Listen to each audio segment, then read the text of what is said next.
what doesn't come and go. So thoughts, the nature of thoughts, they come and go. Sensation comes and goes. Feeling, even the most intense feeling, comes and goes. Sounds arise and dissolve. Smells arise and dissolve. Even the most intimate sensation, the most intimate thought about myself, the most private, seemingly private, intimate thought, even that comes and goes. So the question is, can any of this actually define who I am?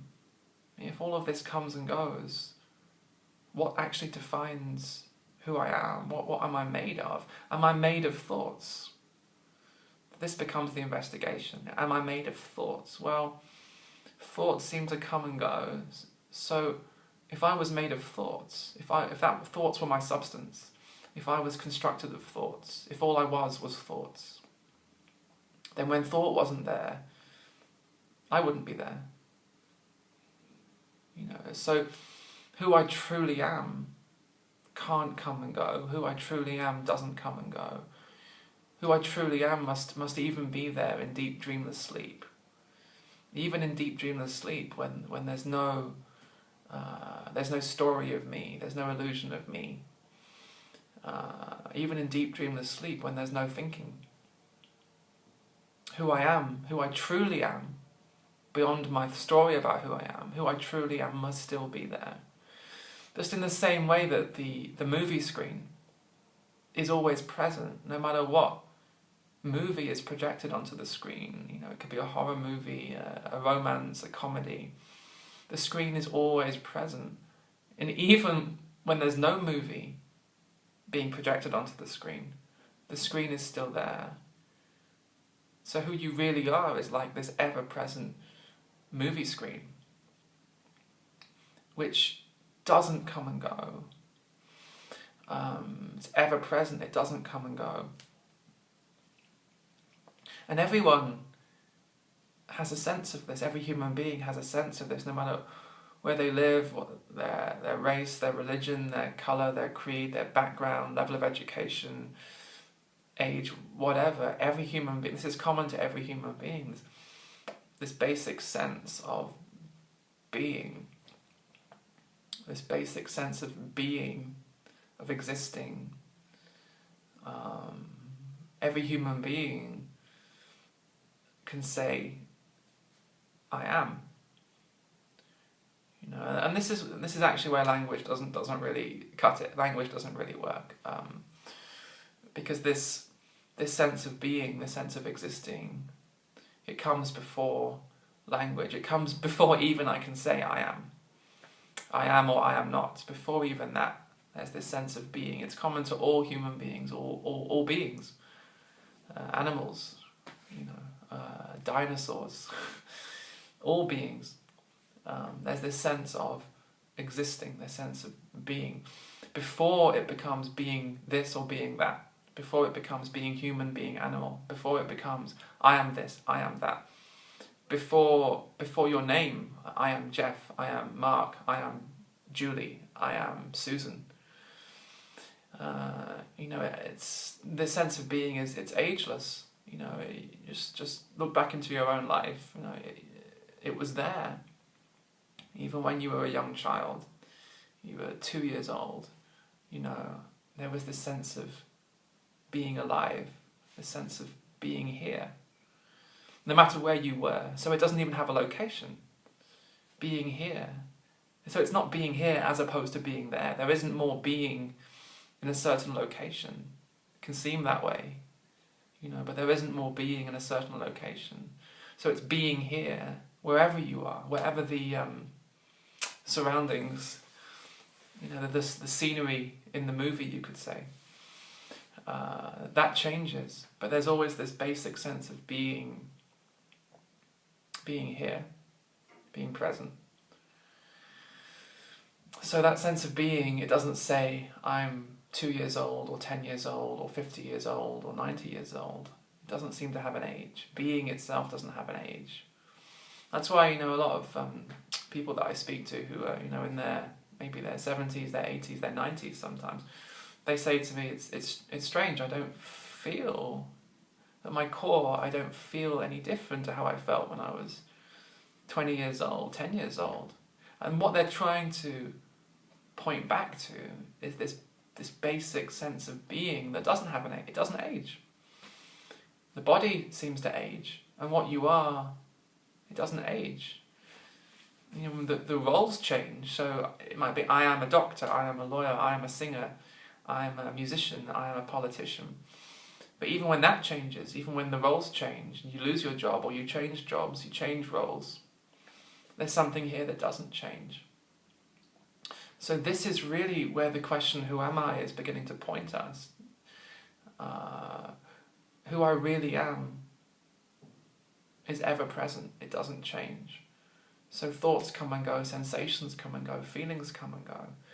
But who I really am doesn't come and go.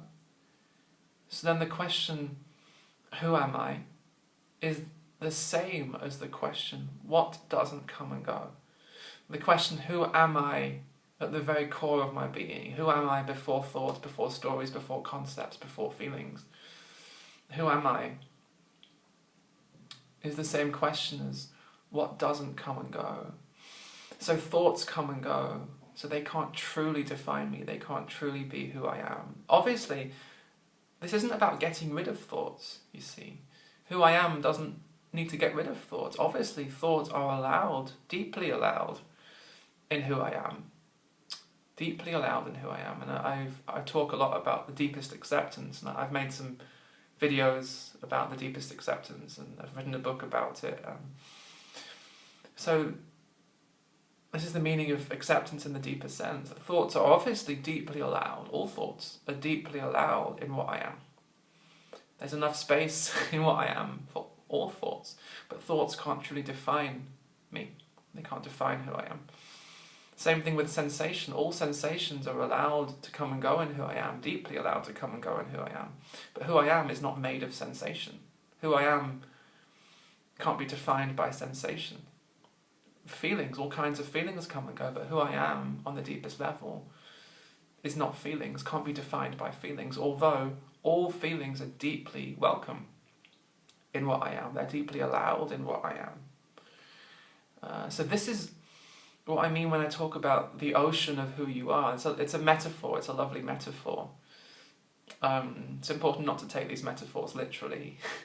I find that using metaphor and poetry for this stuff, it's a wonderful way of not thinking too much about it.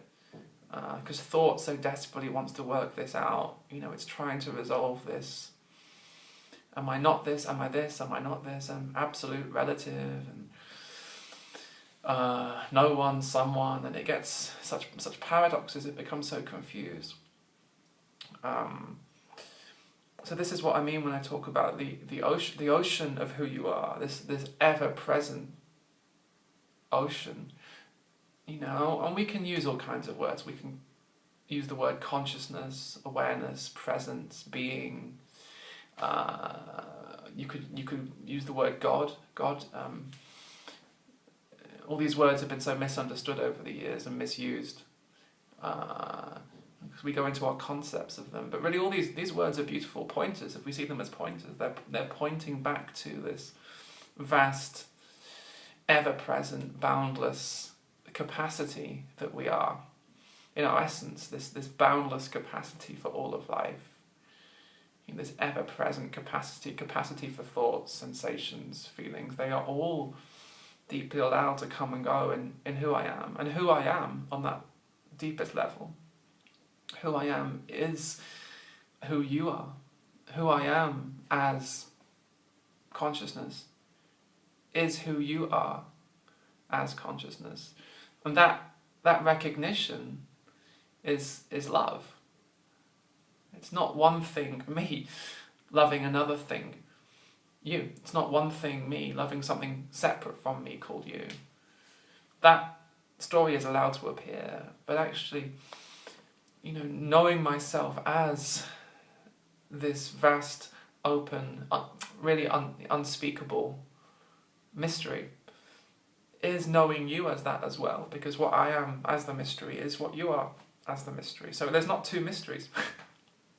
There's not two consciousnesses. That's how it seems, that's how it appears. Maybe that it's useful to use language like that, in everyday communication, talk about me and you and my life and your life and my story and your story. That's all allowed as well. That's part of the play, you see. But if we're talking about who am I on the deepest level, who am I really, who am I now, then we're pointing back to we're remembering, where it's a remembering of who you really are. It's not a case of becoming that. It's not a case of I'm going to become the ocean. It's not a case of I'm going to become who I am. It's a case of in a way sinking back into who you've always been. Resting in who you've always been, and remembering who you've always been, what's always been here, what's always been common to every experience.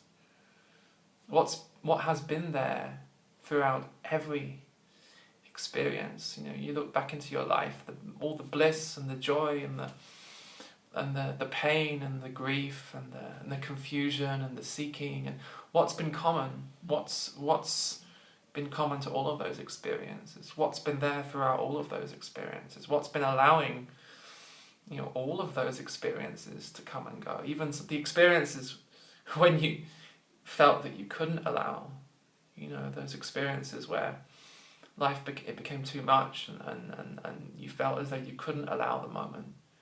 Even you felt resistance to the moment. Even that came and went. Even that was allowed to arise and dissolve in you. Even resistance was allowed to come and go.